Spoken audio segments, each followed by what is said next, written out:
The author of the James Bond novels was Ian Lancaster Fleming, and he came from a wealthy family connected to a merchant bank called Robert Fleming and Company. His father was a member of parliament until his death on the Western Front in 1917. The family sent Ian to the establishment schools, Eton, Sandhurst, and so on, but he never really succeeded. He never really cared for a whole lot except for women and drinking. So his family tried different things. They got him to the universities of Munich and Geneva, where he did a lot of skiing, a lot of drinking, and chasing women. Ian moved through several jobs before he started writing. And this bank that he's connected to through his family was quite successful, was sold to Chase Manhattan for over $7 billion in the year 2000. So he never really had to try. And his brother was successful. His father was dead because he died in the war, and the mother was very controlling. And the family business was started with the manufacturing of fabrics for sandbags in the American Civil War, and it became an investment tool with the headquarters in London. Then he got into the railroad business, thus tying the family to the American establishment, and this connection will become much more important later on. First school that Ian Fleming went to was Durnford School, a preparatory school on the Isle of Purbeck in Dorset. And this was not a happy time. Food was lousy, the physical hardship was lousy, the bullying was horrible. And of course this is British tradition, and even at these better schools, for people with a lot of money, the kids get treated pretty harshly, and that has a very important reason. This harsh treatment is supposed to bring out antisocial traits, narcissistic traits, because the British establishment cannot continue and renew itself if the offspring, if the new children in the upper class and upper middle class, if they are too soft and they're too nice and so on. And that left its marks. He tried Eton College, was not an achiever, and then he got into trouble with his housemaster at Eton, so didn't like his attitude and so on. So the mother of Fleming was persuaded to remove him from Eton. Then they tried a short stint at the Royal Military College at Sandhurst. Was there for less than a year, didn't get any commission, and he contracted a sexually transmitted disease. So, his mother wanted him to go to the Foreign Office and of course become powerful in the establishment and continue the success of the family. But that didn't work out. The mother sent him to Austria, private school run by a former British spy called Ernan Forbes Dennis.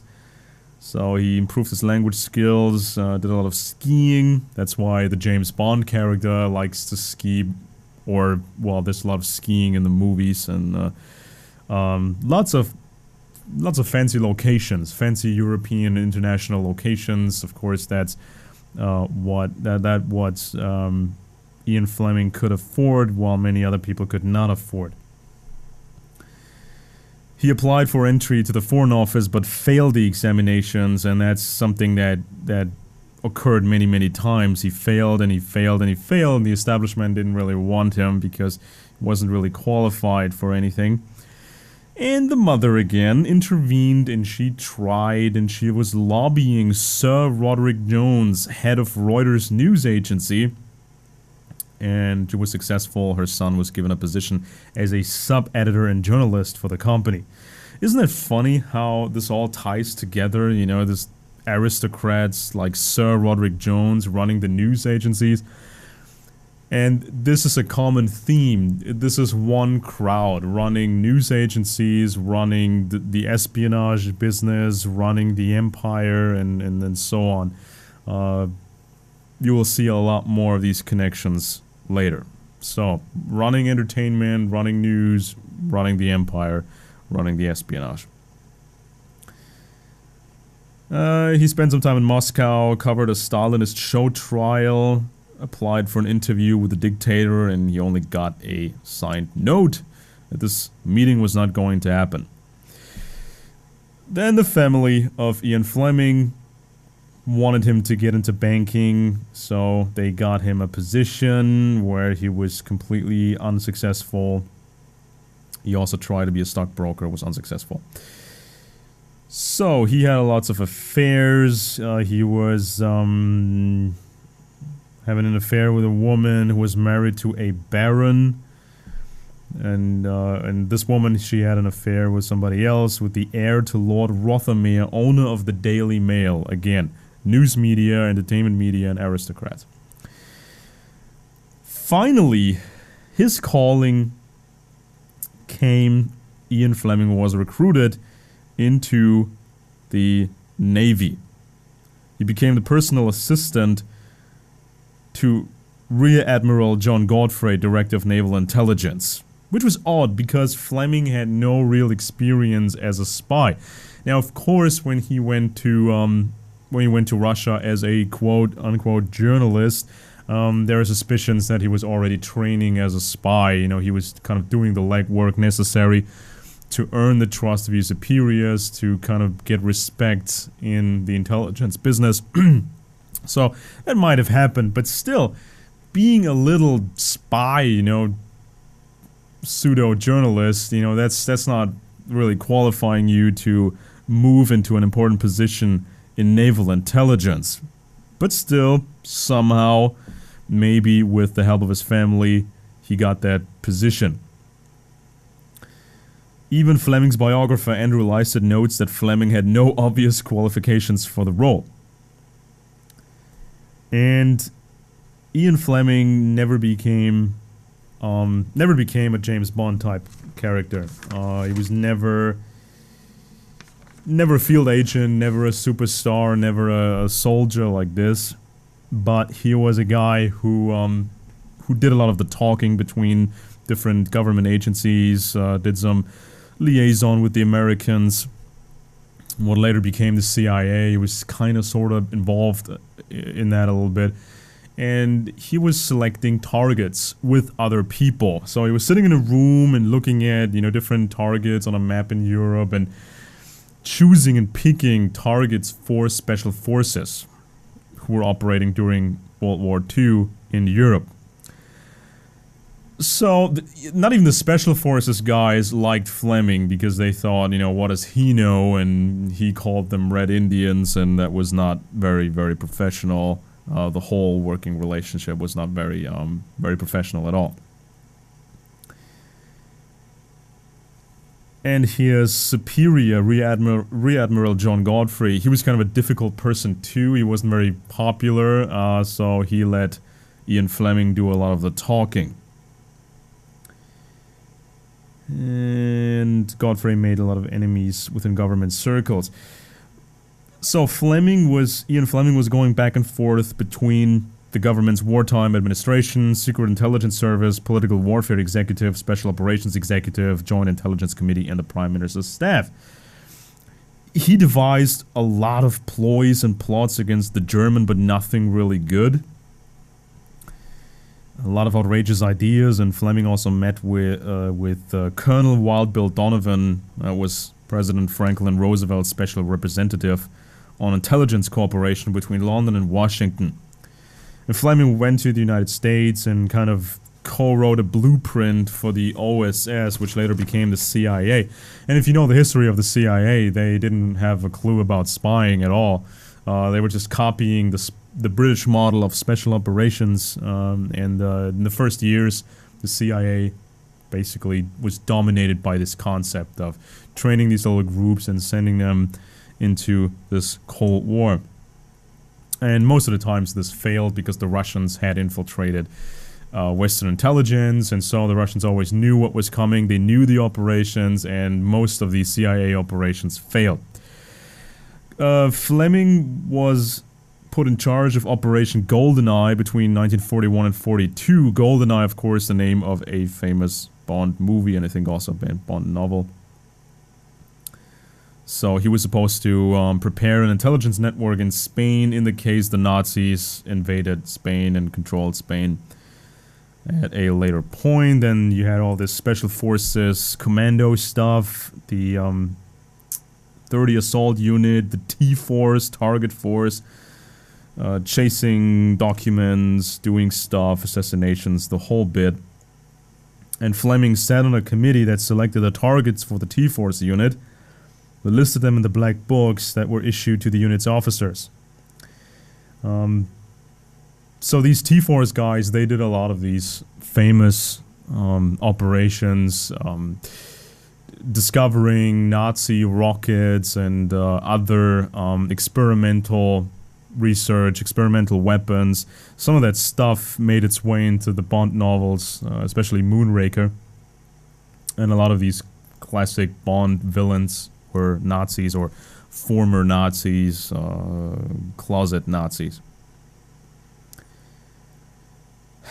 In 1942, he decided on living in Jamaica, and after the war, he lived there for a long time. Then he went back and forth, working as a journalist again, and then writing Bond novels during, I think, the winter months. So that was his workflow. So he was not involved anymore in the Cold War, like he was involved in the Second World War. You know, that's kind of funny and probably due to his meager performance. But then he wrote these novels, the James Bond novels. So he wrote these things, and initially the reaction was pretty lukewarm. People said, you know, this isn't really good, it doesn't have any suspense, and not really interesting. But then it became a small success in Britain. And then he received a lot of help in the United States. So again, this crossbreeding, this help, because he used to be a spy. Fleming used to be the liaison between the Brits and the American intelligence agencies. So the Americans helped him with his novels. Life magazine gave Fleming a big boost by publishing a story saying that President Kennedy liked the James Bond novels, was among Kennedy's 10 favorite books. Kennedy and Fleming, they met in Washington earlier. So that kind of publicity, that artificial publicity and that advertisement made Bond very popular in the United States. And he kept writing these novels, obviously to advertise for the intelligence world and to make people want to become an agent, even though the job was really different and it's depicted in the novels. And also, it was supposed to tell especially the Brits, yeah, the old empire, the old British Empire is gone, but it's now more covert. We have covert methods of maintaining the empire. So it was supposed to be this message for the audience. Fleming was a heavy smoker, heavy drinker, and he didn't live very long because of that. It was part of his ideology, kind of his life outlook. You know, he was rather a brightly burning candle, and he said, I want to be blazing and then die instead of having a dull life, a dull, long life. So that was his idea. And then the movies came along. The movie rights were sold, and then you had these Hollywood producers, and it's also very interesting. Responsible for the movies were Harry Saltzman and Albert Broccoli. They formed Eon Productions, and that production company is still around. They still make Bond movies, especially the new one, Spectre, is done by Eon. Even famous author Umberto Eco noted many things about the Bond series, so a lot of really scientific-minded people and you know, really respected people started commenting on this Bond stuff, and they really liked it, and they said, oh, this has a certain formula. The Bond villains, they tend to come from Central Europe, Slavic or Mediterranean countries, have a mixed heritage and complex and obscure origins. The villains were generally asexual or homosexual, inventive, organizationally astute, and wealthy. So even today, this is the same formula in the new Spectre movie that just came out or will come out soon. You have Christoph Waltz, I believe, playing the evil Mr. Oberhauser, you know, the Austrian actor, and you know, the whole bit. So classic Bond villain stuff. And the last villain in Skyfall, he was kind of homosexual. Famous scene between Daniel Craig and Javier Bardem, where he's touching Bond's knee and all that sort of stuff. So it's the same formula again and again and again and again.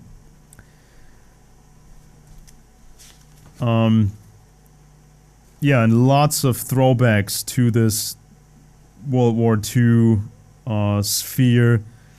Kind of these villains. They're villains like Graf Hugo von der Drache, Drax, German Nazi masquerading as an English gentleman.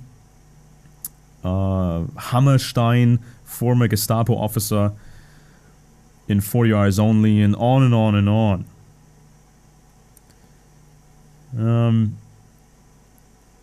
So, the real British Empire, or the visible British Empire, was in decline, especially after the war. A lot of rationing austerity was taking place, and so people liked the fantasy of Bond fighting for the Empire, and even though Bond in the novels, he doesn't make a lot of money while working for the intelligence service, but during his missions, during his work, he has unlimited funds at his disposal, or virtually unlimited spending power.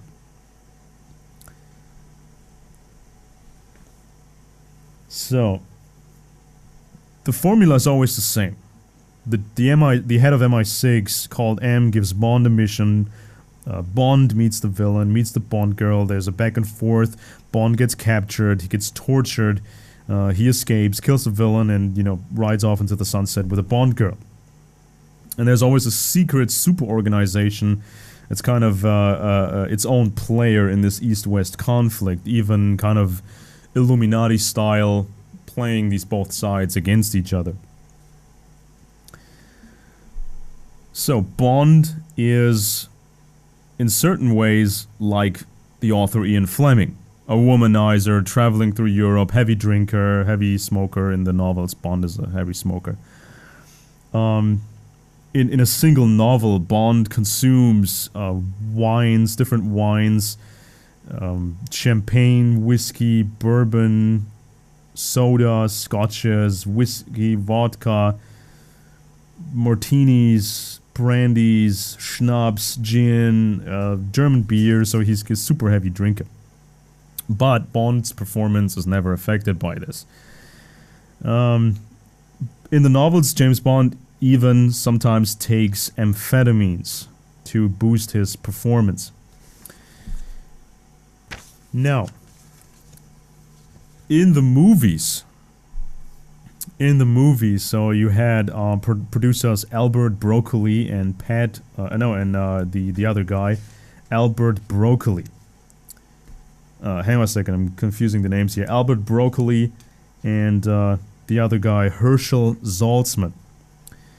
Now, Mr. Broccoli was a big producer, big-time guy, and made most of his movies in the United Kingdom, Pinewood Studios, and they made Bond these big, spectacular movies.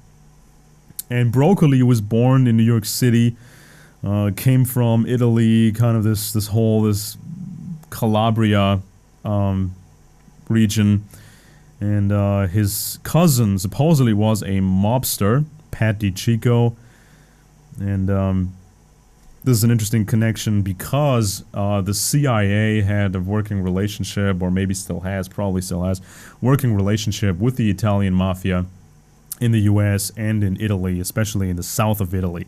So the Gladio program was tied to the south of Italy. There were training facilities and so on. So and then you have ties to the Vatican and all these different venues. Really, really interesting. So again, spies, mafia, CIA, entertainment industry, psychological warfare, and aristocracy. Now this Pat DiCicco guy, he kind of the cousin of this movie Bond producer. DiCicco married Gloria Vanderbilt, the famous robber baron family Vanderbilt. Again, tying into the establishment of America.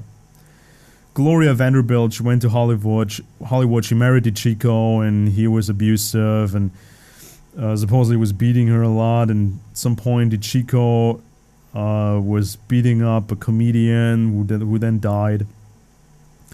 And then there was a divorce, but Gloria Vanderbilt is a member of the Vanderbilt family of New York and the mother of CNN television anchor Anderson Cooper. I mean, how crazy is that, right?